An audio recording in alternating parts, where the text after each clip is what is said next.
हरि ओम। ओम नमो भगवते शिवानंदाय। ओम नमो भगवते चिदानंदाय। ओम नमो भगवते कृष्णानंदाय। ओम नमो भगवते श्री अखंडानंदाय। ओम नमो भगवते वासुदेवाय। श्री राम रामेति रामेति रमे रामे मनोरमे सहस्रनाम तत्तुल्यं राम नाम वरानने।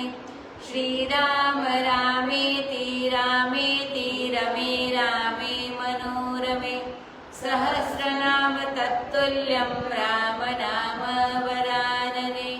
श्रीराम रामेति रामेति रमे रामे मनोरमे सहस्रनाम तत्तुल्यं राम नाम वरानने। आइए हनुमान जी विराजिए, कथा करूं मति अनुसार। प्रेम सहित गादी धरू, पधारिए पवन कुमार सियावर रामचंद्र की जय। पवन सुत हनुमान की जय। रामचरितमानस स्वामी श्री अखंडानंद जी महाराज के प्रवचनों पर आधारित पुस्तक। अभी उत्तरकांड चल रहा है। उत्तरकांड में हमने देखा कि राम जी ने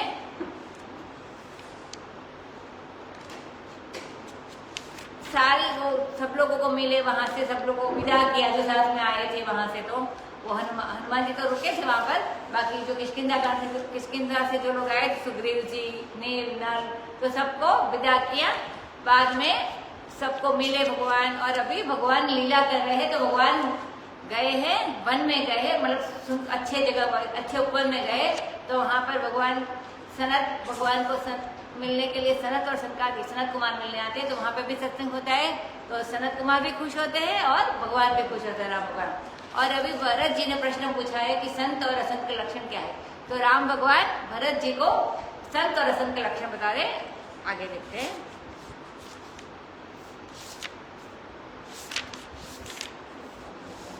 दोहा नंबर 41, इसके आगे की चौपाई। परहित सरिस धर्म नहीं भाई, पर पीड़ा सम नहीं अधमाई। निर्णय सकल पुराण वेद कहे उतात जानहि को विदनर। नर शरीर धरि जे पर पीरा, करहित सहहि महाभव वीरा। करहि मोह बस नर अगनाना, स्वार्थ रत परलोक नसाना। काल रूप तिन कह में भ्राता, शुभ अरु अशुभ कर्म फलदाता। अस विचारि जे परम सयाने, भजहि मोहि संसृत दुख जाने। त्यागहि कर्म शुभाशुभदायक, भजहि मोहि सुर नर मुनि नायक। संत असंतन के गुण भाषे, तेन परहि भव जिन लखि राखे। सुनहु तात माया कृत, गुण अरु दोष अनेक। गुण यह उभय न देखियहि, देखिय सो अविवेक। सियावर रामचंद्र की जय। अब राम जी भगवान जी कहते हैं कि दूसरे का भला करना, इसके समान दूसरा कोई धर्म नहीं है। माने दूसरे की भलाई करना। तो भरत जी को कहते हैं कि दूसरे का भला करना, तो इसके समान दूसरा कोई धर्म नहीं है भरत जी। और दूसरे को दुख पहुंचाना, इससे बड़ी कोई अधमाई नहीं, इससे बड़ी कोई निष्ठा नहीं है संसार में। और सब पुराण और वेद का एक ही निर्णय है, यही निर्णय है। तो कहते हैं हे तात, कोविद नर इस बात को जानते। कोई जो विद्वान लोग होते, पंडित लोग, तो वे लोग इस बात को जानते हैं और उन्होंने ही ऐसा वर्णन किया है।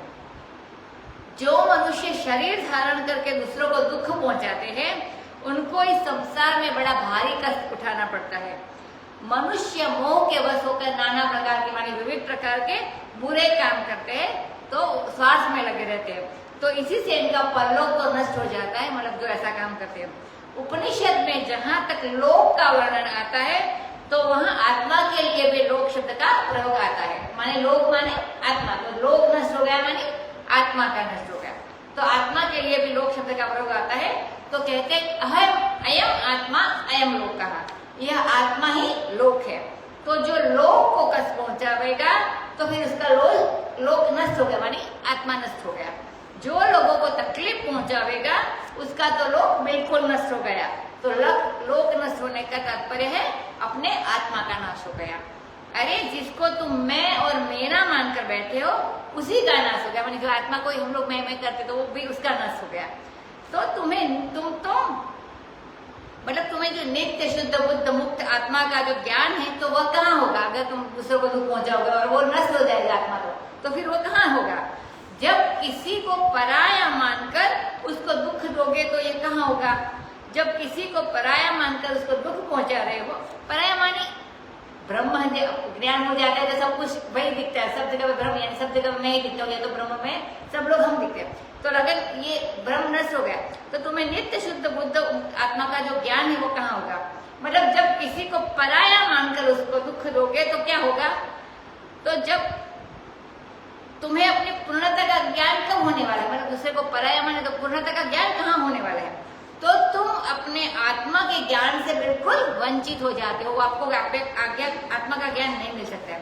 तो भगवान कहते हैं कि ऐसे लोगों के लिए मैं काल रूप हूँ और मृत्यु रूप हूँ भाई।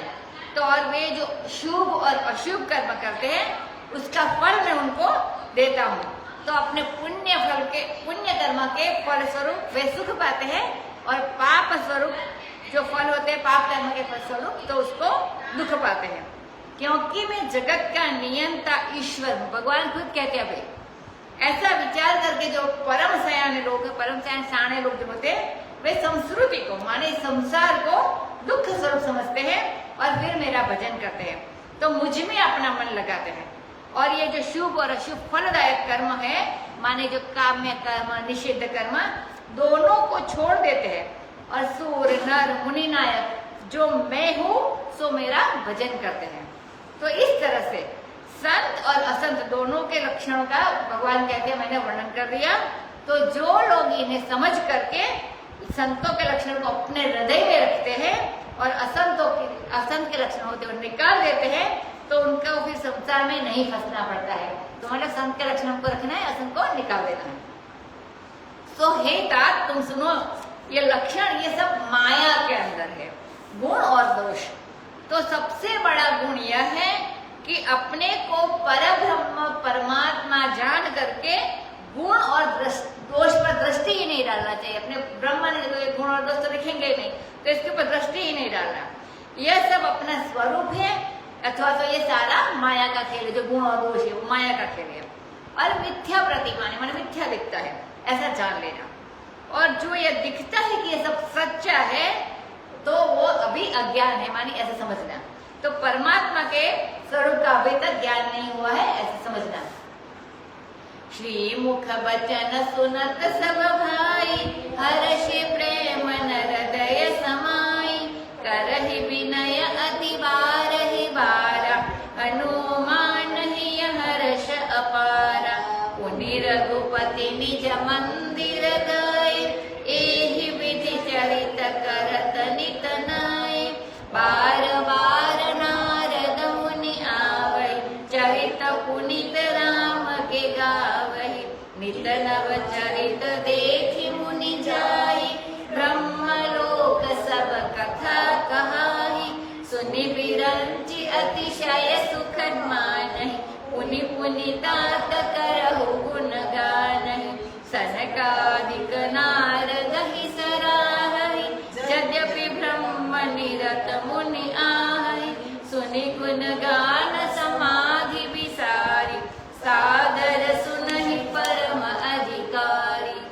जीवन मुक्त ब्रह्म पर चरित सुनहि तजि ध्यान, जे हरि कथा न करहि रति, तिनके ही अपाशान सियावर रामचंद्र की जय।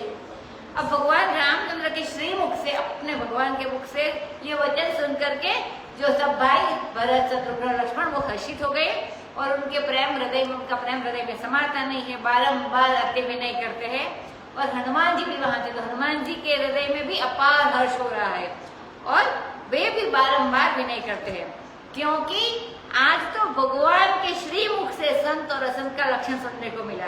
एक तो बात भी बढ़िया थी, मैंने संत और असंत के लक्षण सुनने का बढ़िया था, और दूसरे जो व्यक्ति से किस व्यक्ति से मुंह से सुनना, भगवान के मुख से सुनने को मिला।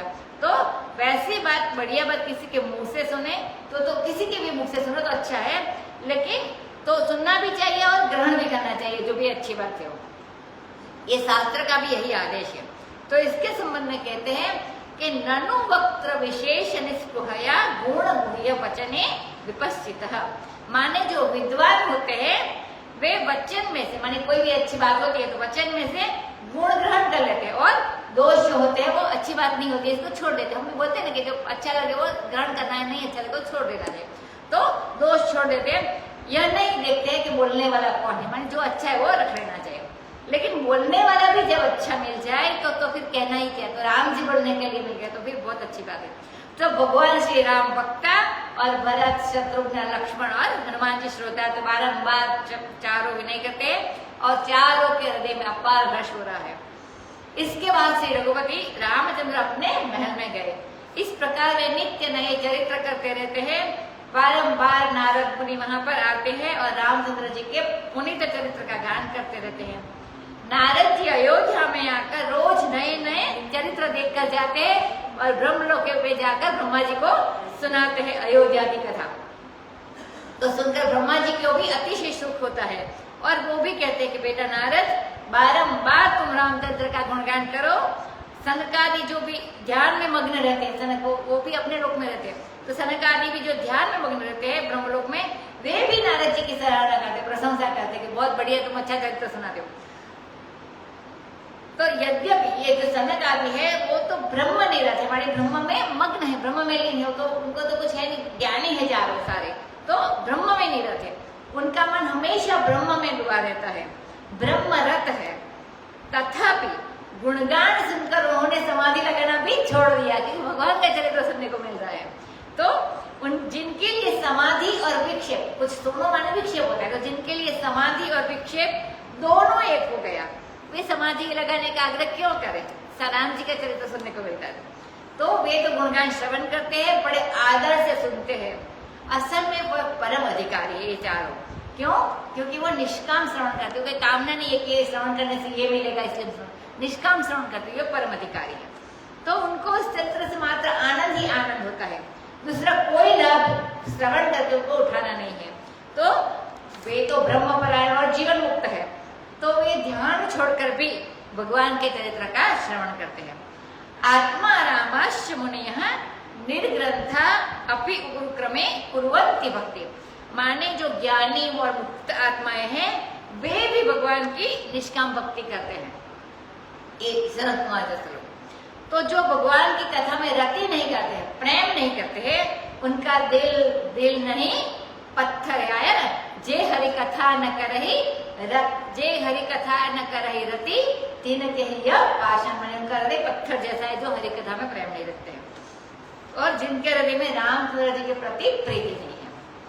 एक बार रघुनाथ बुलाए, गुर द्विज पुरवासी सब आए, बैठे गुर मुनि अरु द्विज सज्जन, बोले बचन भगत भव भंजन, सुनहु सकल पुर जन मम मानी, कहु न कछु ममता पुर आनी, नहीं अनीति नहीं कछु प्रभुताई, सुनहु करहु जो तुम ही सुहाई, सोई सेवक प्रियतम मम सोई, मम अनुशासन मानै जोई, जो अनीति कछु भाषौ भाई, तो मोहि बरजहु भय बिसराई, बड़े भाग मानुष तनु पावा, सर दुर्लभ सब ग्रंथ निगावा, साधन धाम मोक्ष कर द्वारा, पाई न जेहि परलोक संवारा,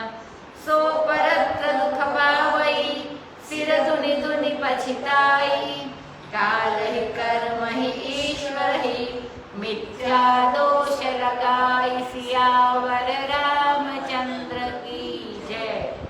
अब भगवान जी अपने पूर्ववासियों को भी बुला के सारे मतलब उपदेश देते हैं, वो बात आ रही है। तो एक बार रघुनाथ बुलाए। मानिए एक बार श्री रघुनाथ जी ने अपने पुरजन, परिजन, प्रजाजन सबको बुलाया।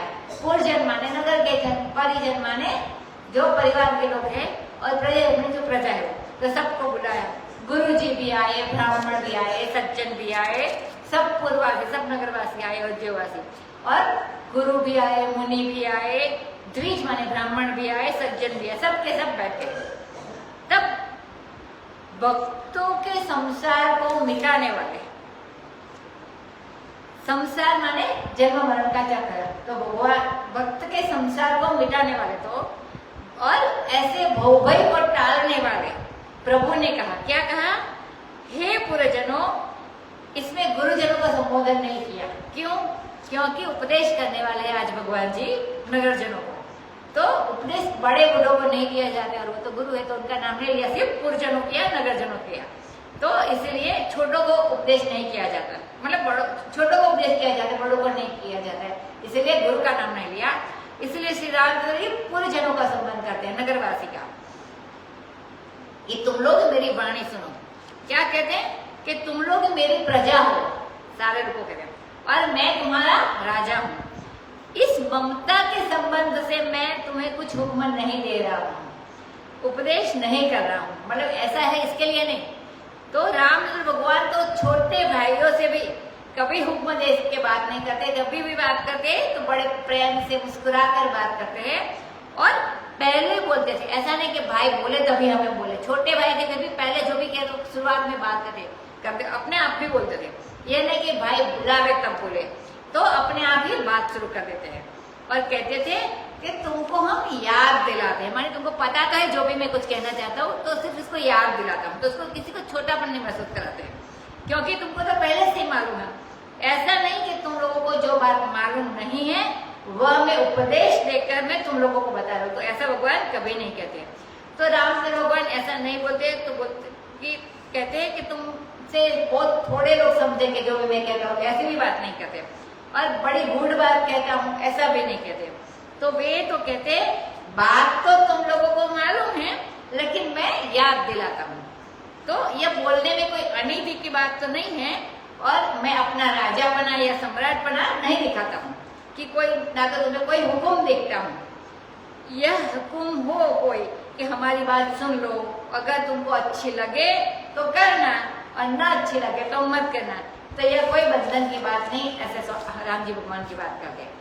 देखो रामचंद्र ऐसे बोलते हैं कि जो तुम्हारे जी में आवे वैसा करना, लेकिन वही मेरा सेवक है और वही मुझसे सबसे प्यारा है जो मेरी आज्ञा को मानता हो।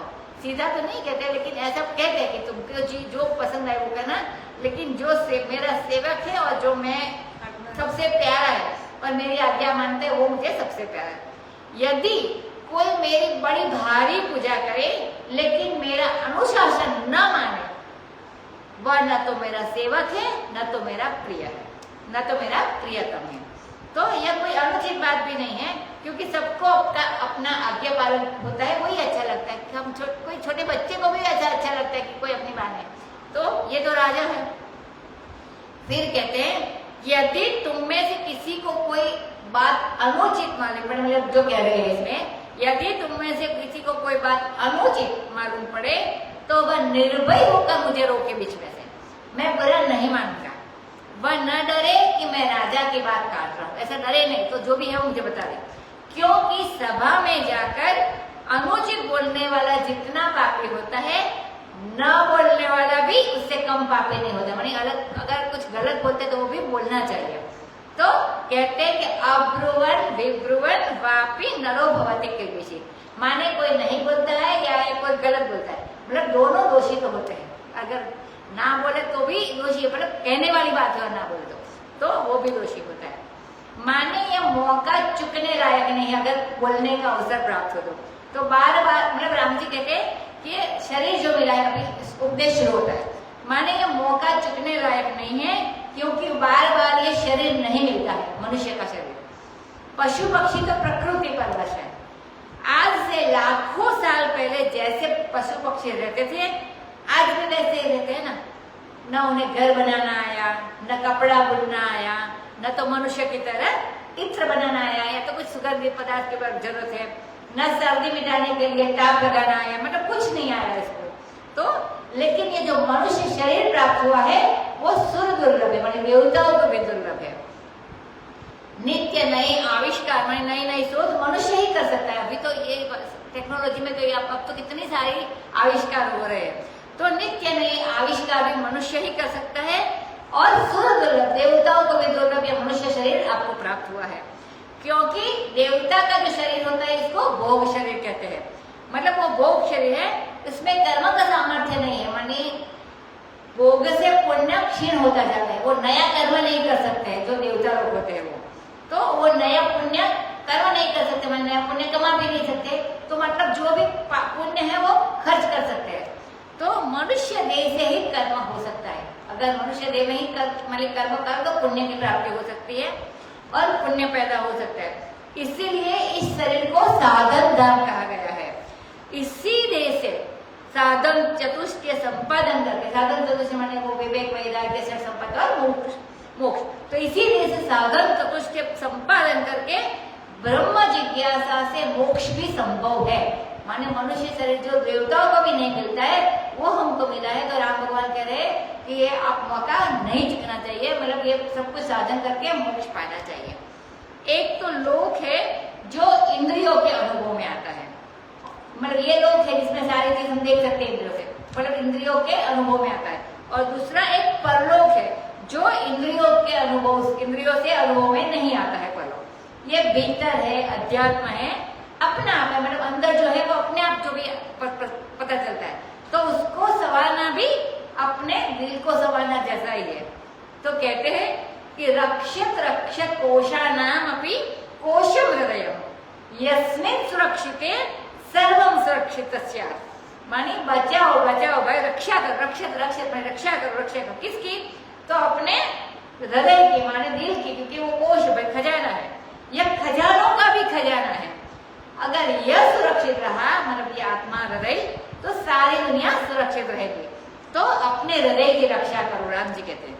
इसलिए परलोक का संवारना मनुष्य योनि के हिस्से की बात है। तो यह पाकर भी, मतलब मनुष्य शरीर पाकर भी जिसने परलोक न संवारा तो उसको बाद में बड़ा पछतावा होता है, बड़ा दुख भी होता है, और सिर धुन माने पटक पटक कर उसको बाद में पछताना पड़ेगा और कहेगा कि क्या करे। कुछ समय भी ऐसा आ गया, बोले क्या करे, कर्म ऐसे, लेकिन तुम्हारा तो जो अवसर था वो चला गया मानो। इसलिए बोले कि ईश्वर ही ऐसा करते, कई लोग ऐसा बोलते कि ईश्वर ही ऐसा करते, भगवान जैसा करे मैं ऐसा करते, ये लेकिन झूठ मूठ दूसरे के सिर पर ऐसे लोग दोष के आरोपण कर देते हैं। तो ईश्वर कभी किसी का कुछ नहीं बिगाड़ता है और कर्म भी किसी का कुछ नहीं बिगाड़ता। मैंने अच्छा कर्म करो तो अच्छा मिलता ही है, तो और काल भी किसी का कुछ नहीं बिगाड़ सकता है। जो मनुष्य शरीर प्राप्त करके अपने पुरुषार्थ साधन से भ्रष्ट हो जाता है, अच्छा पुरुषार्थ नहीं करता है, पुरुषार्थ साधन से जो भ्रष्ट हो जाता है उसी को सब दुख देते हैं। और जो अपने साधन में लगा हुआ है, मतलब मोक्ष प्राप्ति के या तो अच्छे साधन की समाप्ति से लगा हुआ है, उसको कोई दुख नहीं देता है। एहि तन कर फल विषय न भाई, स्वर्ग स्वल्प अंत दुखदाई, नर तनु पाय विषय मन देहि, पलटि सुधाते सठ विषय लोहि, ताहि कबहु बल कहै न कोई, रघुंजा ग्रहै परस मनि खोई, आकर चारि लक्ष 84 जोनि भ्रमत यह जीव अविनाशी, फिरत सदा माया कर प्रेरा, काल कर्म स्वभाव गुण घेरा, कबहु करि करुणा नर देहि, देत ईस बिनु हेतु सनेहि, नर तनु भव बारिद कहु बेरी, सन्मुख मरुत अनुग्रह मेरु, कर्णधार सद्गुरु दृढ़ नावा, दुर्लभ साज सुलभ करि पावा, जो न तरई भव सागर नर समाज अस पाई, सो कृत निदक मंद मति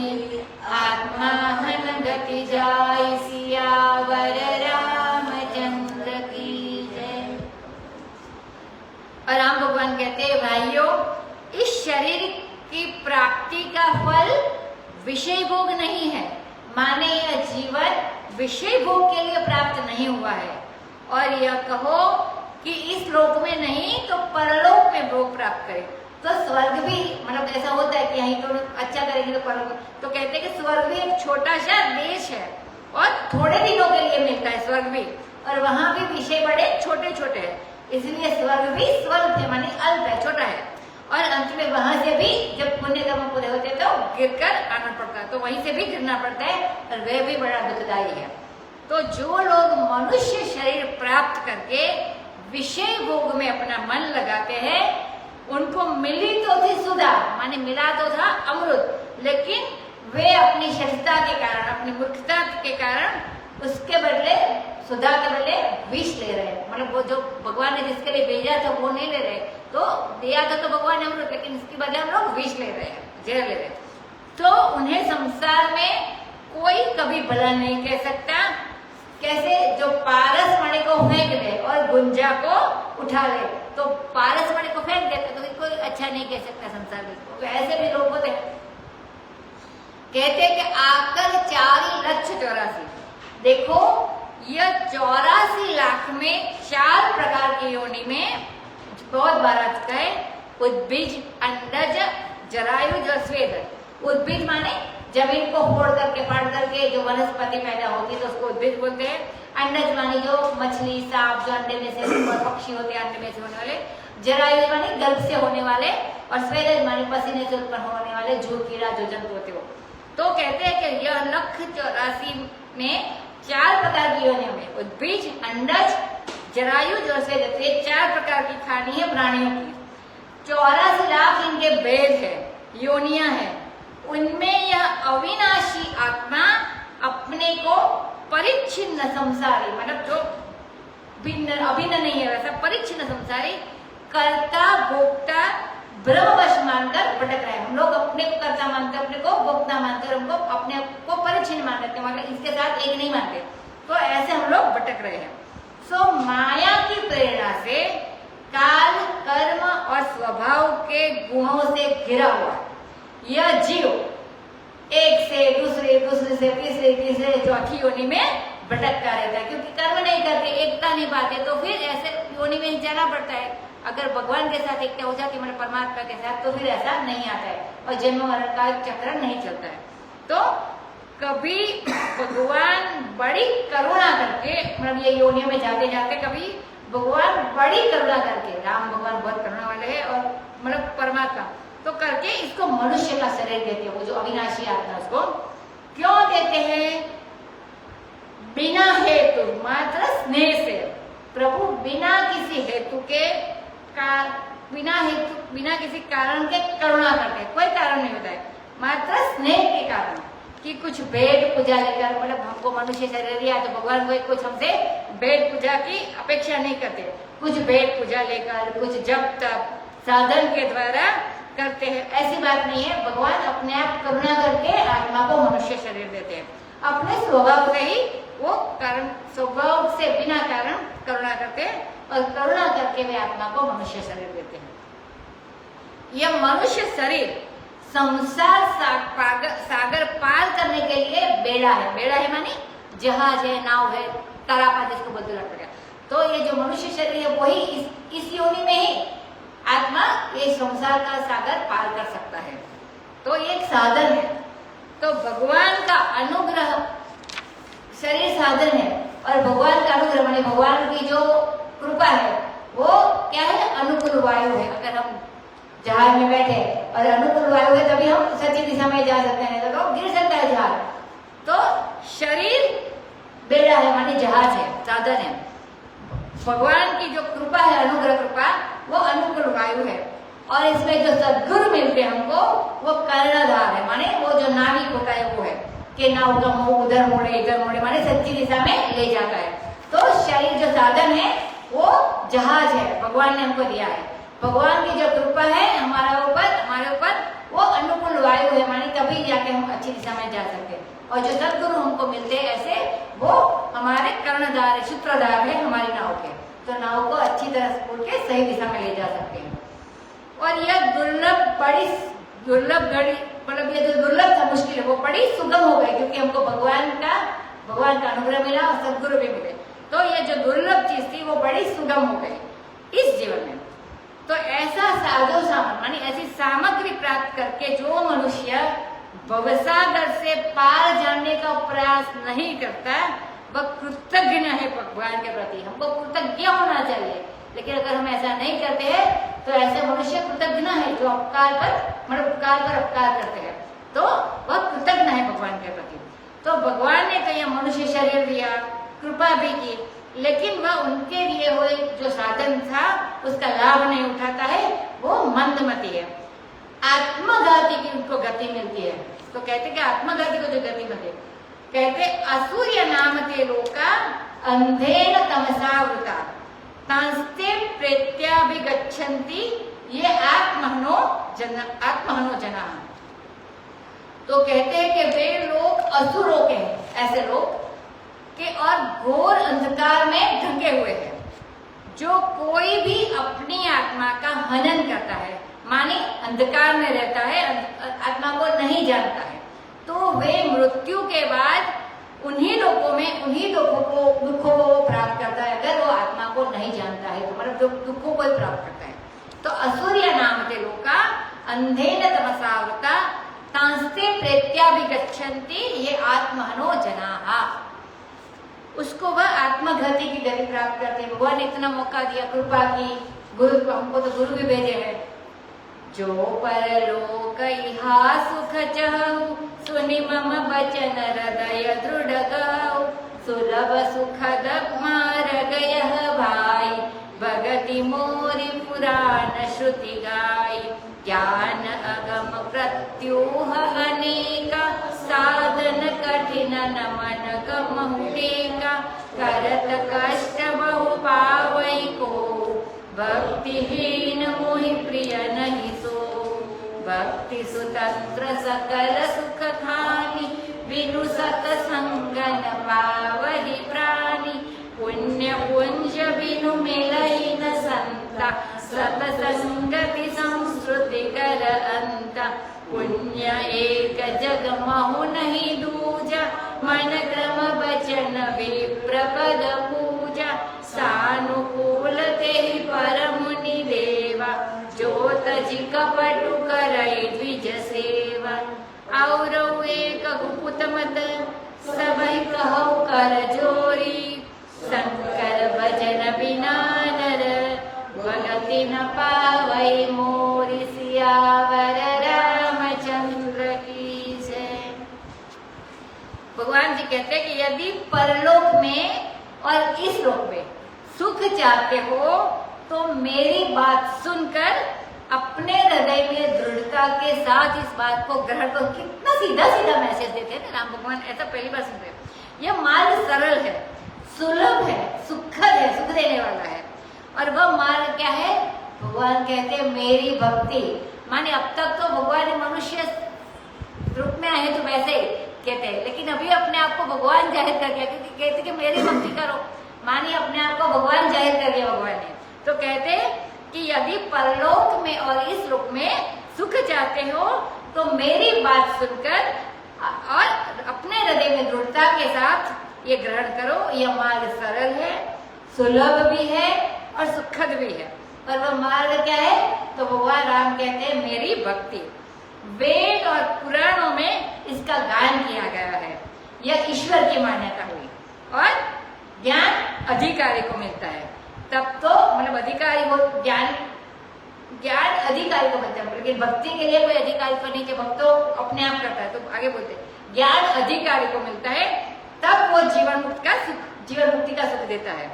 और कहीं अनअधिकारी के हाथ में लग गया तो वह अनधिकारी को उद्दंड बना देता है। मतलब हम अधिकारी नहीं है ज्ञान के और हमको व्याप्त हो जाते हैं तो लोग उद्दंड हो जाते हैं, माने क्या बोलते इसको, हाँ स्वच्छंद भी बन जाते हैं। इसीलिए अधिकारी होकर ज्ञान प्राप्त करना बड़ा कठिन है। पहले अधिकारी बनना पड़ेगा, हमको साधन चक्र से जो भी है वो संपन्न होना पड़ेगा, तब जाके हम ज्ञान प्राप्त कर सकते हैं। और निरालंब होकर, तो अधिकारी होकर ज्ञान प्राप्त करना कठिन है। अगर निरालंब होकर माने किसी का आश्रय न लेकर के, किसी का आलम न लेकर के, किसी की स्वतंत्र रूप से अगर यदि कोई इसको प्राप्त करना चाहे ज्ञान को, तो वो ब्रह्म पद के अर्थ का ज्ञान ही नहीं होगा उसको, अगर अधिकारी नहीं है तो। अपने आप जो कोई करता है तो उसको ब्रह्म ज्ञान नहीं होगा, ब्रह्म के अर्थ का ज्ञान भी नहीं होगा उसको, कि ब्रह्म कैसा है, तो ब्रह्म अविनाशी है, ब्रह्म परिपूर्ण है, ब्रह्म अद्वितीय है, मान एक ही है, कोई नहीं है, तो ब्रह्म अद्वितीय है। ब्रह्म अभिन्न निमित्त उपादान कारण विवर्ती है, ब्रह्म चेतन है, मानी अभिन्न निमित्त उपादान कारण। तो निमित्त माने जैसे जो बनाने वाला है इसको निमित्त कारण कहते हैं, और जिस मटेरियल से, जिस साधन से बनाते हैं इसको उपादान कारण कहते हैं।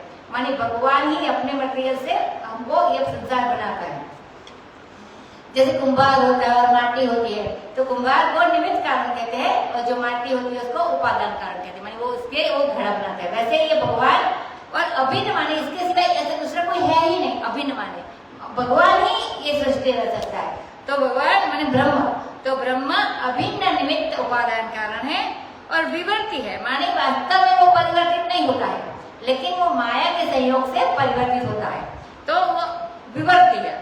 ब्रह्म चेतन है, तो ब्रह्म क्या है ये उसको मालूम ही नहीं पड़ेगा, अगर वो स्वतंत्र रूप से जाएगा तो, और अधिकारी बनने के लिए ज्ञान प्राप्त वो थोड़ा कठिन हो जाता है। तो जब वह बोलेगा अपने मुंह से कि आत्मा ब्रह्म है, तो वो ठंडन गोपाल माने वो मुक्की वाणी का ही होगा, कुछ नहीं जिसको ब्रह्म के स्वरूप का पता ही नहीं है कि वो क्या होता है, माने तत्पदार्थ के रूप में जिसने ब्रह्म का अनुसंधान ही नहीं, तत्पदार्थ माने वो ब्रह्म और त्वम पदार्थ माने हम, तो तत्पदार्थ के रूप में जिसने ब्रह्म का अनुसंधान ही नहीं किया, माने ज्ञान नहीं हुआ, तो यह जबानी मतलब जबानी बात ही हो जाएगी कि आत्मा ब्रह्म है। तो ब्रह्म पद का अर्थ ही मालूम नहीं है, और वह आत्मा को फिर क्या समझेगा, मतलब वो तत्पदार्थ को नहीं समझेगा तो फिर त्वम पदार्थ को कैसे समझेगा।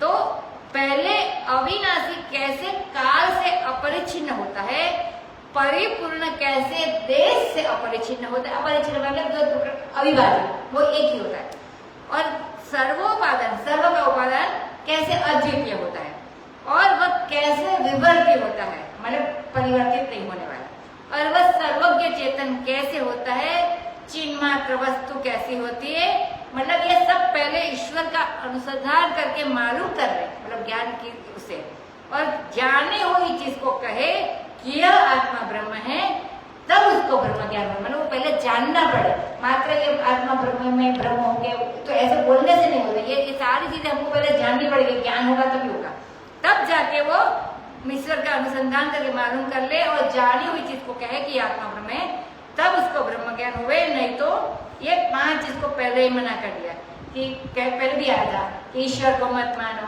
वेद को मत मानो, फिर बोले यज्ञ को मत मानो, फिर बोले तीर्थस्थान को मत मानो, और फिर लास्ट में कहते कि ब्रह्म आदि को भी मत मानो। कुछ होता नहीं पता तो ऐसे ऐसे कहते लोग अपने आप, और माने अगर ब्रह्म को नहीं मानो माने वर्णाश्रम को भी मत मानो, तो ऐसा नहीं चलता है।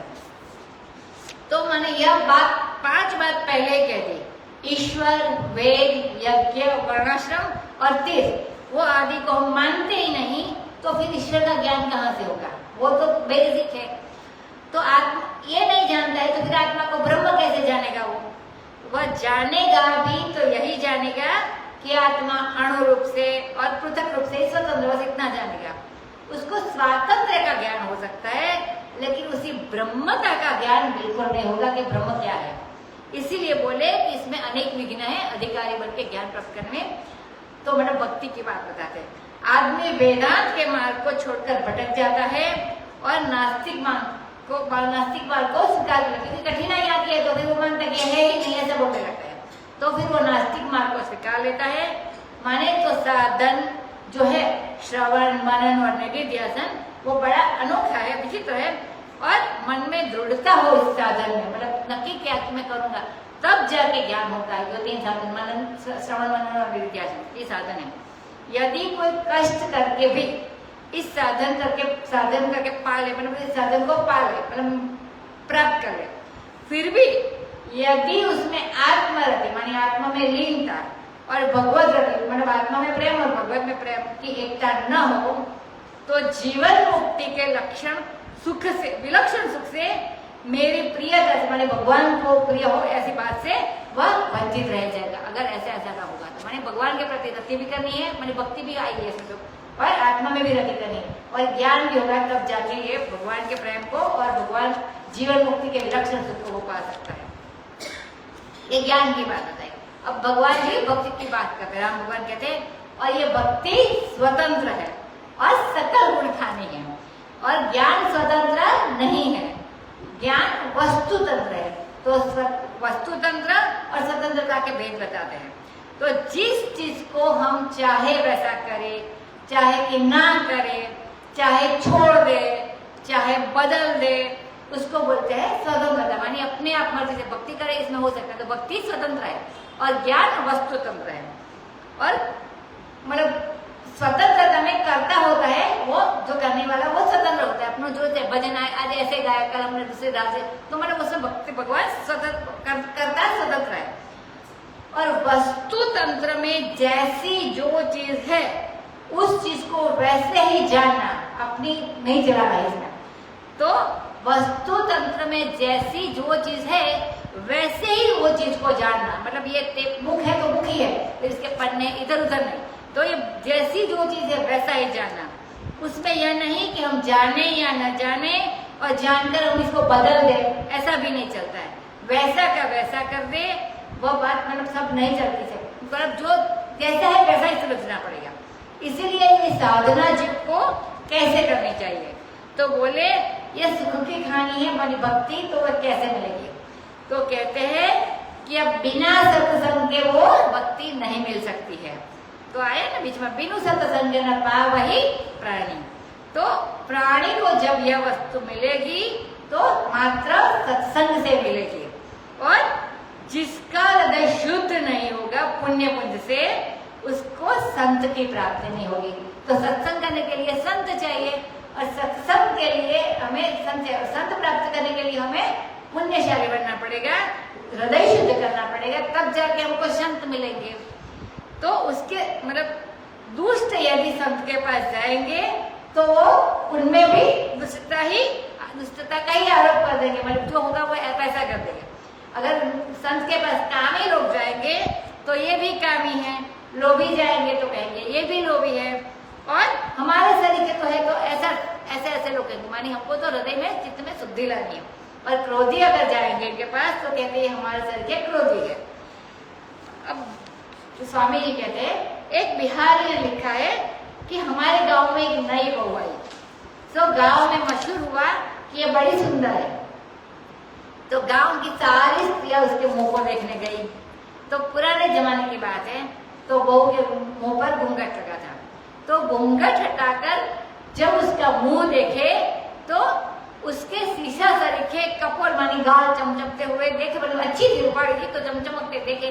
तो जो देखे, जो गांव की स्त्रियां देखे, तो कहती है गांव की सब गवारी कि अरे क्या सुंदर है, ये तो हमारे शरीर की तो है, मतलब वो मनुष्य मतलब हमारे शरीर की, उसमें क्या इतना अच्छा है।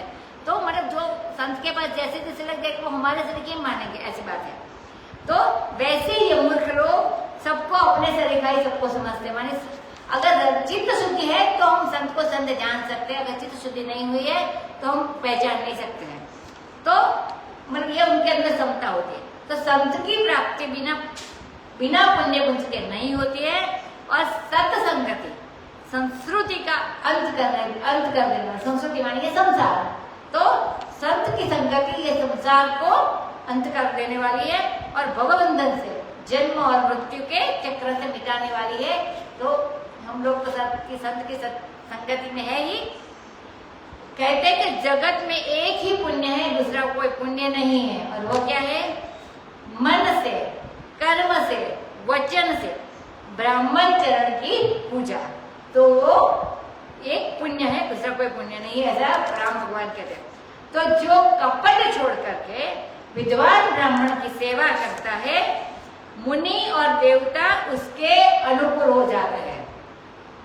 मन से, कर्म से, वचन से ब्राह्मण चरण की पूजा, वो एक ही पुण्य है, दूसरा कोई पुण्य नहीं है।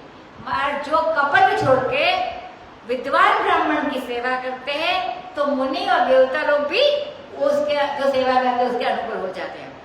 रामचंद्र भगवान आगे कहते हैं कि ये हाथ जोड़कर मैं कहता हूँ, त्रिभुवन नायक, अखिल ब्रह्मांड नायक, त्रिलोकीनाथ, बहुत विनय से कहते हैं। और जब मन में बहुत आग्रह होता है कि इस बात पर लोग चले तो ऐसे हाथ जोड़कर ही कहा जाता है कि मूर्खता मत। हम भी कहते हैं मैं तुम्हें हाथ जोड़ के कहती हूँ कि तुम मेरी बात मान लो, हम बोलते हैं हम लोग भी। तो ऐसे भगवान भी ये त्रिभुवन नायक, अखिल ब्रह्मांड के नायक है, त्रिलोकीनाथ, वे भी हाथ जोड़ करके बहुत विनय से कहते हैं कि तुम मूर्खता मत करो, यह बात मान जाओ, तुम्हारी भलाई की बात है, तो मैं हाथ जोड़कर कहता हूँ। और ये बड़ा गुप्त मत है। तो क्या मत है? तो कहते हैं कि बिना आचार्य के भजन के मेरी भक्ति नहीं हो सकती। पहले कहा मेरी भक्ति करो, अब भक्ति कैसे करनी है? तो कहते हैं कि बिना आचार्य के भजन के मेरी भक्ति नहीं मिलती है। तो अब आचार्य कौन है? शंकर भगवान।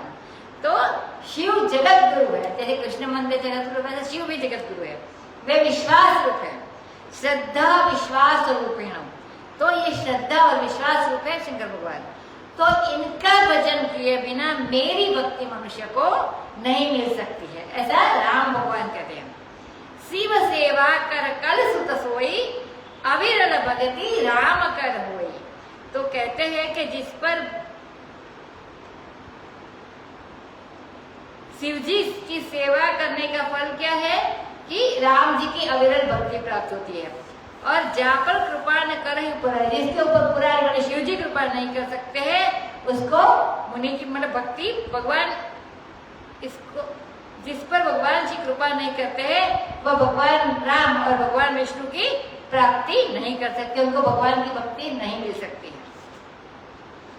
तो बिना शंकर जी भक्ति के मेरी भक्ति प्राप्त नहीं हो सकती। भगवान श्री रामचंद्र ने अपने पूरे जन, प्रजाजन, परिजन, गुरुजन सबसे कहा यह गुप्त मत है कि भगवान शंकर की भक्ति के बिना भगवत भक्ति का मिलना शक्य नहीं है। तो लोग विश्वास नहीं करते, तो भगवान ने कहा हाथ जोड़कर ये बात मैं कहता हूँ, बाबा मेरी विनती मान लो। एक बार की बात है, स्वामी जी कहते कि मैं एक महात्मा के पास गया तो उन्होंने कहा कि जप करो। तो ये स्वामी तो वेदांती है। तो मैंने कहा कि मैं तो नित्य शुद्ध बुद्ध मुक्त आत्मा हूँ, ब्रह्म स्वरूप हूँ, मुझे जप करने की कोई जरूरत नहीं है। तो बोले वो महात्मा कि देखो बेटा तुम मेरी बात मान लो, अपनी मुक्ति के लिए नहीं, ज्ञान प्राप्ति के लिए नहीं, अंतःकरण की शुद्धि के लिए नहीं, लेकिन मुझे इससे बहुत खुशी होगी ये सोच कर भी तुम जप करते रहना। मानी जिस महात्मा ने कहा उसको खुशी होगी इसके लिए भी तुम जप करते रहना, जप छोड़ना नहीं। तो मुझे इससे बड़ी प्रसन्नता होगी। बस केवल इतनी बात अपने ध्यान में रखो, माने जप करनी आवश्यक है। तो इसीलिए ऐसे रामचंद्र भगवान कहते हैं हाथ जोड़कर कहता हूँ और मेरी विनती मान लो और तुम ये करो। तो रामचंद्र हाथ जोड़ करके कहते हैं कि तुमसे मैं यह बात कहता हूँ कि शंकर भजन किए बिना मेरी भक्ति नहीं मिलती। ये जगत गुरु है, ये आचार्य रूप है, आचार्य उपासनम नित्यम। तो ज्ञान प्राप्ति के लिए आचार्य की उपासना आवश्यक है और विश्वास रूप है। और शंकर जी तो वो आध्यात्मिक रूप है शंकर जी का विश्वास। आगे कहते हैं कहु भगति पथ कवन प्रयास, जोगन मुख जप तप अपवास, सरल सुभावन मन कुटिलाई, जथा लाभ संतोष सदाई, मोर दास कहाई नर आशा, करई तो कहु कहा विश्वास, बहुत कहु का कथा बढ़ाई, एहि आचरण बस्य में भाई, बैरण निग्रह आसन त्रासा, सुखमयता ही सदा सब आसा, अनारंभ अनिकेत अमानी, अनघ अरोष दक्ष विज्ञानी, प्रीति सदा सज्जन संसर्ग, तृण सम विषय स्वर्ग अपवर्ग, भगति पक्ष हठ नहीं सटताई, दुष्ट तर्क सब दूरी बिहाई, मम गुण ग्राम नाम जगत ममता मद मोह ताकर सुख सोई जानई परानंद संदोह सियावर रामचंद्र की जय। भगवान कहते हैं बताओ भला भक्ति के पथ में क्या प्रयास है? बिना प्रयास ही मिलता है। क्या परिश्रम होता है भक्ति में? परिश्रम तो होता है योग में, प्राणायाम आदि करने में परिश्रम होता है। अगर यज्ञ करना होता है तो इसमें परिश्रम होता है। जप करने में भी माला करनी पड़ती है, उसमें भी परिश्रम होता है। तपश्चर्या करने में भी तकलीफ होती है, उपवास करने में भी भूखा रहना पड़ता है, तो इसमें सब में परिश्रम है। परिश्रम तो होता है योग में, जप में, यज्ञ में, तप में, उपवास में। भला किसी की भक्ति करने में, किसी से प्रेम करने में क्या परिश्रम होता है? हाँ, परिश्रम एक बात से होता है जिससे भक्ति करे, अगर उसको बनाना चाहे कि ऐसा हो जाए, मतलब हम चाहते किसी को प्रेम करते ये हमारे जैसे, मतलब कोई भी चाहते कि ऐसा हो जाए, तब जाके परिश्रम करना पड़ता है कि मतलब ये ऐसा हो जाए जब तब हम इसकी भक्ति करेंगे। तो वो तो नहीं बनेगा जिसकी भक्ति करेंगे ऐसा, तो वो बड़ी तकलीफ होगी। अगर वो जैसा है, अगर वैसा ही कोई इसको पसंद करता है तो परिश्रम कहाँ पर है? तो परिश्रम तो तब है जब अपनी वासना ने कहा कि नहीं, इनको ऐसा टोका मतलब ऐसा टीका लगावे, फिर जाके प्रेम करें, मतलब जो अपने को अच्छा लगता है वैसा करो तो परिश्रम होता है। अब टीका लगाते हैं तो टीका लगता नहीं है, बार बार टीका छूट जाते। छोटे भगवान जी होते ऐसा होता है, अगर नेत्र लगाते तो भी कई बार नहीं लगते, तो बार बार छूट जाते हैं, टेढ़ा हो जाता है, बिगड़ जाता है, तो परेशान हो जाते हैं। बोले अरे बाबा टीका चाहे लगा लो ना लगा लो, हम तो इनसे प्रेम करते हैं, तो टीका लगाने से थोड़ी प्रेम करते हैं। तो प्रेम करने में कोई परिश्रम नहीं है। भक्ति प्रेम में एक ही बात है, कोई परिश्रम की आवश्यक जरूरत नहीं है। स्वभाव में सरलता होनी चाहिए भक्ति में, मन में कुटिलता नहीं होनी चाहिए, छल कपट मन में न होना चाहिए, जितना मिले उसमें सदा सुखी रहना चाहिए। नारायण का दास होकर जो ऐसा आचरण करता है, मतलब जो जो बताया वैसा, मैं उसके वश में हो जाता हूँ। कितना आसान है। तो आचरण क्या करे? तो कहते हैं किसी से बैर ना करे। आप जानते हैं ना कि लकड़ी जितनी होती है उनमें सबसे तीखी आंच बैर की होती है, मतलब वो किसी से बैर भाव न रखो तो वो बहुत मुश्किल होता है। तो ये बैर की जो आग होती है, बैर भाव की, वो आग जब दिल में जलती है तब बार बार, मतलब बाहर से सकल तो जो क्या बनी, मतलब जैसी वैसी दिखती है, लेकिन अंदर जलता है, लेकिन भीतर से जलती है, वो खाक हो जाता है। किसी से बैर कर दो, तो किसी से बैर नहीं करना है, और किसी से बैर न करे तो हमेशा अपने दिल को ठंडक रहती है। किसी से विग्रह ना करे, विग्रह माने झगड़ा ना करे, किसी से संघर्ष ना करे, किसी से आशा ना करे, और किसी से डरे भी नहीं। उसी के लिए सारी आशा मानी, सारा स्थान, सारी दिशा, पूर्व पश्चिम उत्तर दक्षिण, सबके लिए सदा सुखमय, मतलब किसी डरने की आवश्यकता नहीं, किसी अपेक्षा की आवश्यकता नहीं। भगवान जी कहते हैं बड़े बड़े कर्मों का आरंभ ना करें, घर में आसक्ति न रखें, अभिमान न रखें, सब काम करने में निपुणता प्राप्त करें, और सब बात को ठीक ठीक समझे। दक्ष माने कुशल, दक्ष और विज्ञानी, और विज्ञानी माने विशेषज्ञ, तो विशेष रूप से जो ज्ञान होता है तो विज्ञानी हुए, मतलब ज्ञान प्राप्त कर, पढ़ के लिख के जो भी अध्ययन में हमारे जो शास्त्र होते हैं तो पढ़ करके विज्ञानी हुए। ये सब गीता के 12वें अध्याय में लक्षण बताते हैं। वे सब इसमें सर्वारंभ परित्यागी, अनिकेत, अमानी, अनासक्त, दक्ष, ये सारे लक्षण आते भक्त के, जो लक्षण है वो ये सब लक्षण है। कहते हैं कि सत्संग में प्रीति करें, बुरे लोगों का संग कभी ना करें, क्योंकि ये बुरे लोग बहुत धीरे धीरे, जैसे कोई मंद विष हुए तो जब चढ़ता है तो उस समय मालूम नहीं पड़ता, धीरे धीरे चढ़ता है, तो वैसे ही कुसंग धीरे धीरे ले जाकर हमको गिरा देता है। तो कुसंग कभी ना करे। तो सत्संग से प्रेम रखना और कुसंग से बचना है। कहते हैं और विषय सुख, संसर्ग सुख, परिस्पर्श का सुख, और अपवर्ग सुख, मान इवन मोक्ष के सुख के भी स्वामी जी मतलब भगवान जी। तो ये सारे सुख को तृण के समान समझना, मानी ऐसे मुंह में नहीं पड़ना है किसी से। तो जो भी हमको भक्ति करनी है तो भगवान की प्राप्ति हो तब तक, कि किसी छोटे छोटे सुख की अपेक्षा मत रखो। भगवान तो अपवर्ग माने मुक्ति के सुख की भी अपेक्षा नहीं रखने को कहते हैं। माने कोई सुख चाहकर कोई काम नहीं करना, बिना कोई अपेक्षा नहीं रखो, मतलब जो भी है वो काम करो, पुण्य के लिए करो, मतलब कोई अपेक्षा ही नहीं रखो। तो कहते हैं कि कोई सुख चाहकर भी कोई काम नहीं करना, मैं सुख स्वरूप हूँ, माने भगवान जिसकी हम भक्ति करते वही सुख स्वरूप है। तो सुख का खजाना तो मैं हूँ, राम जी भगवान कहते हैं। तो मैं जब दूसरों को सुख देता हूँ तब वे सुखी होते हैं।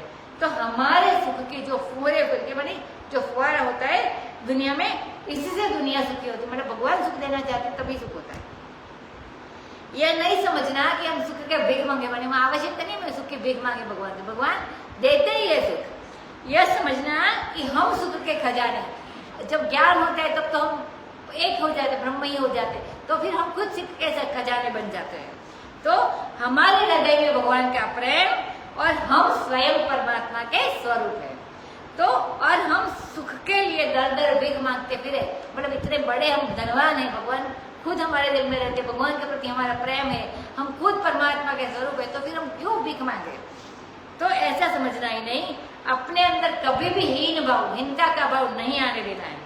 विषय सुख, स्वर्ग सुख और अपवर्ग के सुख को तृण समान तुच्छ मानना, उसको चाहना नहीं, समझना कि ये अपने स्वरूप ही है, जो भी चाहते वो अपने ही स्वरूप है, पर जो भी कुछ है वो ब्रह्म ही है। और भक्ति पक्ष में हट करना, लेकिन शठता नहीं करना, माने ठगाई मत करना, मूर्खता नहीं करना। देखो, खुद प्रेम में बाधा नहीं डालना, स्वयं सेवा करना, लेकिन दूसरे की सेवा में बाधा नहीं डालना। कोई अगर सेवा करे तो उसकी सेवा में बाधा नहीं डालना। धर्म यह बाधते धर्म न धर्म कुधर्मतः, माने जब अपना धर्म पालन करने, जब अपना धर्म पालन, मतलब हम धर्म पालन करते उस समय दूसरे के धर्म में जब बाधा डालता है अपना धर्म पालन, तो वो धर्म नहीं होता है, वो कुधर्म हो जाता है, वो अधर्म हो जाता है। जब अपना धर्म पालन दूसरे के धर्म पालन में बाधा डालता है तो वो धर्म नहीं रहता है, वो कुधर्म हो जाता है, माने अधर्म हो जाता है। तो दूसरे के धर्म में बाधा डाले बिना अपने धर्म का पालन करना चाहिए। और कहते अपने मन में जो पूरे पूरे तर्क वितर्क आते हैं, शंका कुशंका आती है, उन सबको दूर कर देना। तो यह जो शंका कुशंका जो मन में आती है वो बड़ी गंदी चीज है, तो वो अपने में रखने लायक नहीं है। तो जो जो मन में तर्क और वितर्क है, जो अपने को सत्संग से विमुख करने वाले हैं, भगवत भक्ति से विमुख करने वाले हैं, सदाचार से विमुख करने वाले हैं, ऐसे तर्क वितर्क जीवन में नहीं धारण करना चाहिए। तो यदि अपने को दुखी करना चाहते हो और दुखी करने ही ये हमको मौज मिलती है दुखी होने में, तो बाबा फिर कौन कहे कि तुम परम स्वतंत्र हो, तुम जो चाहे वो कर सकते हो। अगर अपने हृदय में भक्ति बढ़ाना चाहते हो तो भगवान के गुणग्राम से प्रेम करो, भगवान के जो गुण होते उसको प्रेम करो, उनके गुणानुवाद का गान करो, उनके गुणानुवाद का श्रवण करो और उनके नाम का जप करो। एकांत हो तो नाम का जप करो, लोगों के बीच में बैठे हो तो भगवान के गुणों की चर्चा करो, या तो भगवान के गुणों का श्रवण करो। ममता छोड़ दो, मद छोड़ दो, मोह छोड़ दो, मद माने अभिमान, अहंकार, तो ममता छोड़ दो, मद छोड़ दो, मोह छोड़ दो। किसी को दुनिया में मेरा मत समझो, ये मेरा है, कोई भी नहीं होता है। और अपने बड़प्पन के नशे में भी कभी मत आओ। आदमी जब दूसरे का तिरस्कार करता है ना, तब वह अपने बड़प्पन के नशे में चूर होता है, तभी वो एक ऐसा काम कर सकता है। होश हवास में कैसे कोई दूसरे का तिरस्कार कर सकता है? अगर आदमी होश हवास में कैसे गलती नहीं कर सकता। जो परमात्मा हमारे हृदय में बैठे वही दूसरे हृदय में बैठे।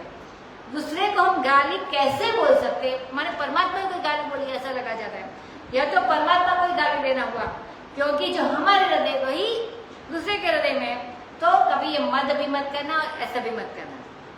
परमात्मा जिस रूप में आवे, वह कभी पीताम्बर पहन के आवे तो भी प्रेम करो, कभी कंबल ओढ़ कर आवे तो भी प्रेम करो, कभी मछली बनकर आवे तो भी प्रेम करो, कभी सुअर बन के आवे तभी प्रेम करो, क्योंकि वो परमात्मा का स्वरूप है। सब में परमात्मा का दर्शन करो, क्योंकि सब परमात्मा के स्वरूप है।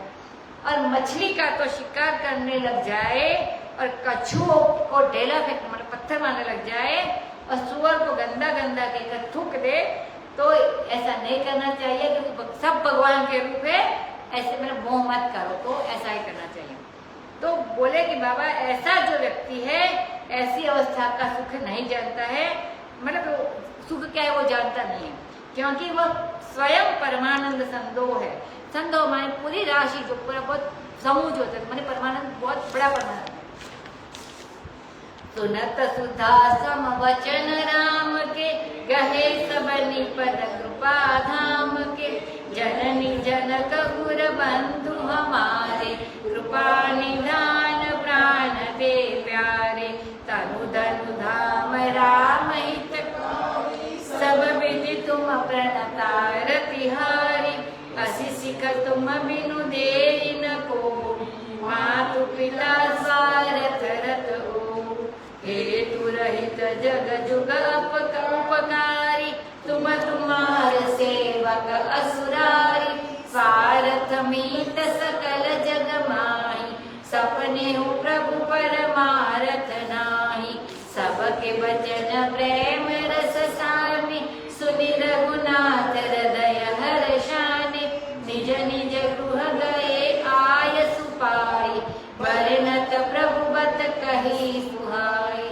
उमा अवधवासी नर नारी, कृतार्थ रूप ब्रह्म सच्चिदानंद घन। रघुनायक जहाँ भूप सियावर रामचंद्र की जय।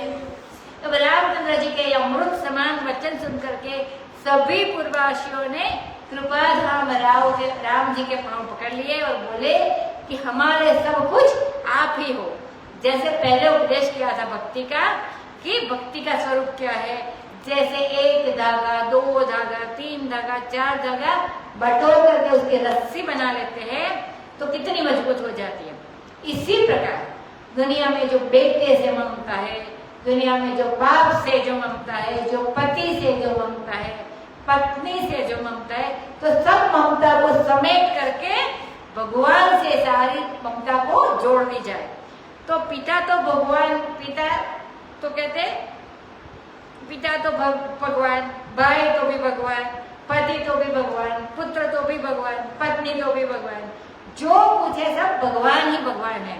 तो मतलब सारी ममता हमने भगवान के प्रति कर ली, तो ममता भगवान को छोड़कर किसी से भी ना।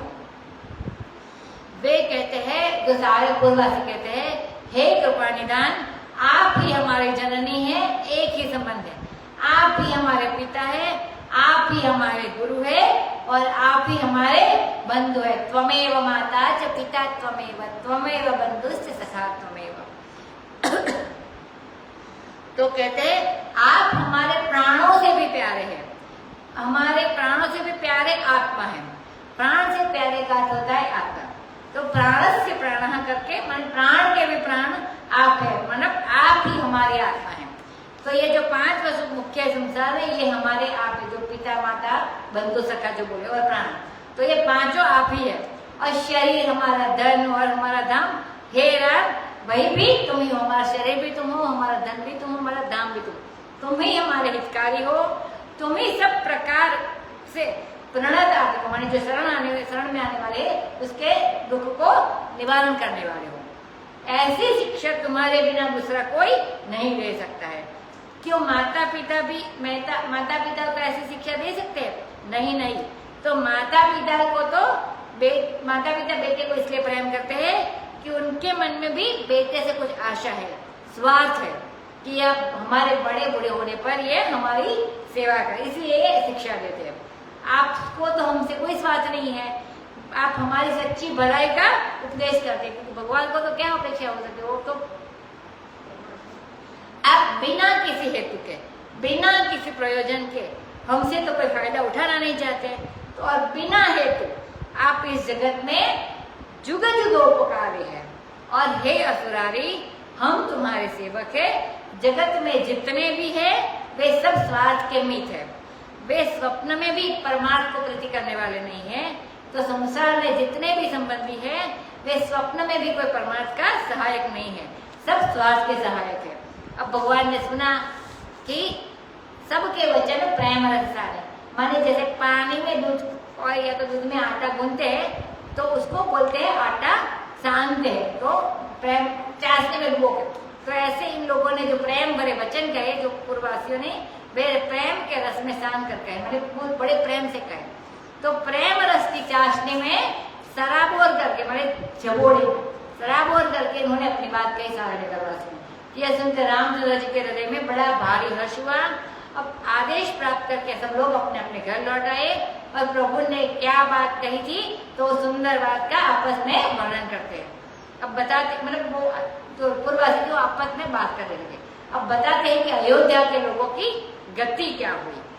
तो कहते हैं कि अवधवासी स्त्री पुरुष सब कृतार्थ है, मानिए उसका कोई कर्तव्य कुछ शेष नहीं, मन को कुछ करने का बाकी नहीं, जितने अयोध्यावासी है। क्यों कि सच्चिदानंद घन ब्रह्म रघुनायक, जहाँ भूप है, जहाँ राजा है, वहाँ की प्रजा भी सच्चिदानंद घन रूप और ब्रह्म रूप है। यथा राजा तथा प्रजा, क्योंकि जैसा राजा होता है वैसी प्रजा भी होती है।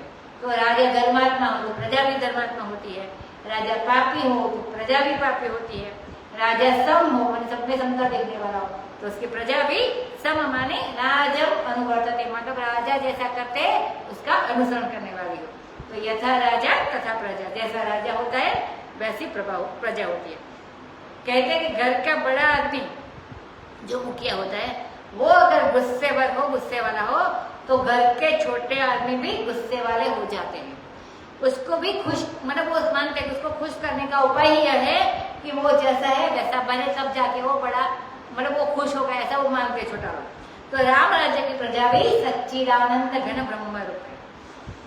एक बार वशिष्ठ मुनि आए, जहाँ राम सुख धाम सुहाए, अति आदर रघुनायक कीना, पद पखारी पादोदक लीना।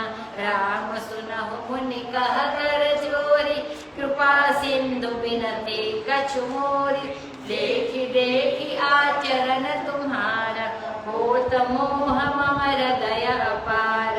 महिमा अमित वेद ते नहीं जाना, मैं कही बात कहूँ भगवान। उपरोहित कर्म अति मंदा, वेद पुराण स्मृति कर निंदा। जब न लेऊ मैं तब विधि मोहि, कहाँ लाभ आगे सुत दोहि। परमात्मा ब्रह्म नर रूपा, कोई रघुकुल भूषण होवा। तब मेरे हृदय विचारा, जोग यज्ञ व्रतदान। जा कहु करिय सो पैहु, धर्म न एहि सम आन। सियावर रामचंद्र की जय। अब प्रजा का वर्णन करके गुरु जी ने देखा कि सब प्रजा को तो भगवान ने बुलाया और उन्हें कह भी दिया कि मेरी भक्ति करो, माने भगवान ने अपने आप को साफ साफ परमात्मा जाहिर कर दिया और सारी प्रजा के सामने कि मैं ही परमात्मा हूँ। जब सबसे यह कहा ना कि मेरी भक्ति करो, तो इसका अभिप्राय ही यह है कि रामचंद्र ने अब अपने को परमात्मा के रूप में सबके सामने प्रकट कर दिया। रावण के मारने तक तो नहीं किया था, क्योंकि वो तब तक तो लीला थी उनकी, तो राज्य होने पर, मतलब उनको राज्य होने पर कर दिया, मतलब भगवान को राज्य मिल गया। इसके बाद अपने आप को परमात्मा जाहिर कर दिया, क्योंकि अब नर रूप की तो कोई जरूरत नहीं है। तब वशिष्ठ जी बोले कि सबके सामने तो कर दिया, लेकिन मुझसे तो नहीं किया ना, मुझसे क्यों छिपाव रखते हो? जाहिर कर दिया, मेरे सामने तो नहीं किया, मुझसे क्यों छिपाव रखते हो? तो एक बार एकांत में वशिष्ठ मुनि मिलने आए।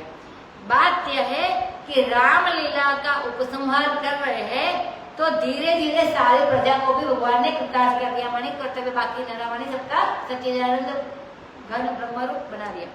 अब गुरु मतलब थे, अब गुरु जी के सामने भी भगवान ने प्रकट कर दिया, यह वर्णन कर दिया भगवान अब गुरु जी के सामने। तो जहाँ सुखधाम राम शोभायमान है, तो वहाँ वशिष्ठ मुनि आए। रघुनायक ने उनका बड़ा भारी आदर किया और स्वयं अपने हाथों से गुरु जी के चरण का प्रक्षालन करके पद पखारी पादोद कलीना, माने अपने हाथों से भगवान के चरण का प्रक्षालन करके उसका चरणों तक लिया, पादों तक लिया। कहते हैं कि आजकल तो महाराज किसी के चरणों तक लेना हो तो पहले डेटोल से पाँव धो करके फेंक दे और इसके बाद पाँव पखारे और इसके बाद ले। तो भगवान ने अपने हाथों से उनके चरणों का प्रक्षालन किया और चरणामृत का पान किया। नारद जी जब आए थे किष्किंधा में राम जी के पास, तब लक्ष्मण ने वहां नारद जी का चरण धोया था। तो लेकिन ये तो साक्षात गुरुदेव है भगवान वशिष्ठ ऋषि, तो अपने हाथों से भगवान ने उनका पांव धोया और चरणों तक भी लिया। तो मुनि ने कहा, वशिष्ठ ऋषि ने हाथ जोड़कर कहा कि तुम कृपा सिंधु हो, मेरी भी कुछ विनती सुनो। या तुम्हारा आचरण देखकर कि तुम मेरा पांव धोते हो तो मेरे हृदय में अपार मोह हो जाता है। तुमको मैं ब्रह्म ही नहीं समझ पाता, क्योंकि तुम ब्रह्म होते ऐसा नहीं होता है ना, तो मतलब वो शिष्य ही मानते। तो कहते कि मैं तुमको वो ब्रह्म ही नहीं समझ पाता। जब पांव धोने लग जाते हो तो बारंबार ये ख्याल आ जाता है तुम मनुष्य हो, यही मेरा मोह है। तो राम को मनुष्य समझना ही मोह है और राम को ब्रह्म समझना यह दिव्य दृष्टि है।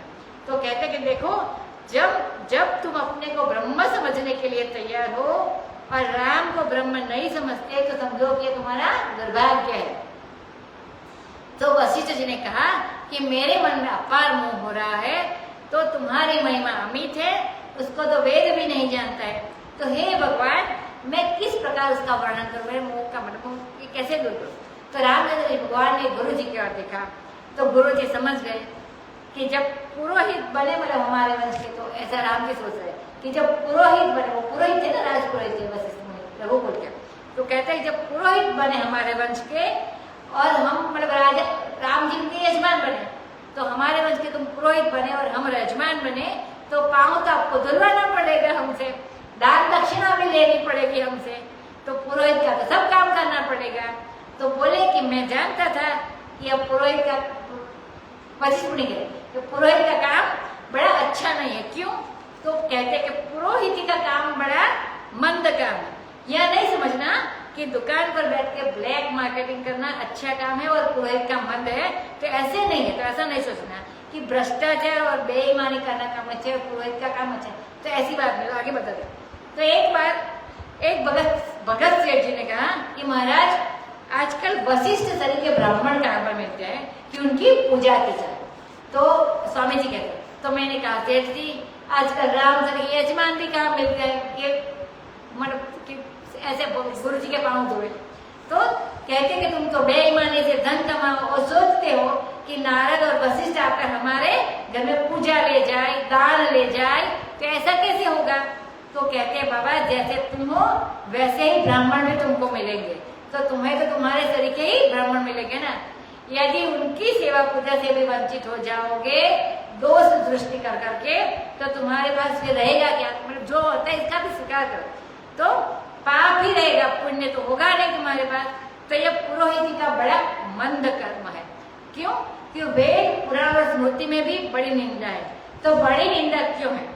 तो कहते हैं कि इसमें प्रतिग्रह लेना पड़ता है, मानी दान और वेद ग्रहण करना पड़ता है जो भी यजमान देता है पुरोहित को, तो प्रतिग्रह लेना पड़ता है। तो कभी शैया दान लेना पड़ता है, कभी तुला दान लेना पड़ता है, कभी श्राद्ध के दान भी लेने पड़ते हैं। और जिसका प्रतिग्रह लेते हैं, मतलब जिसका दान भेंट लेते हैं, तो उसका वह पाप भी वो पुरोहित लेता है। तो ये बड़ा बुरा काम है।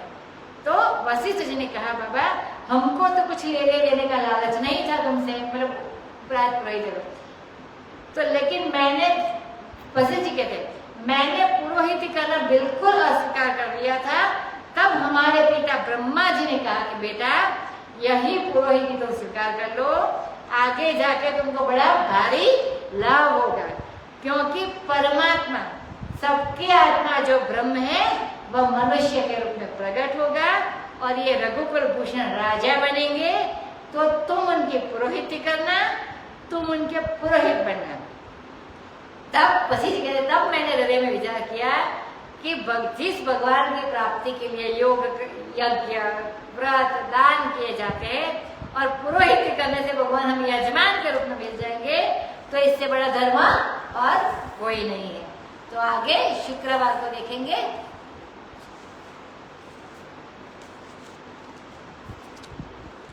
सीताराम कहो, राधे श्याम कहो, सीताराम कहो, राधे श्याम कहो,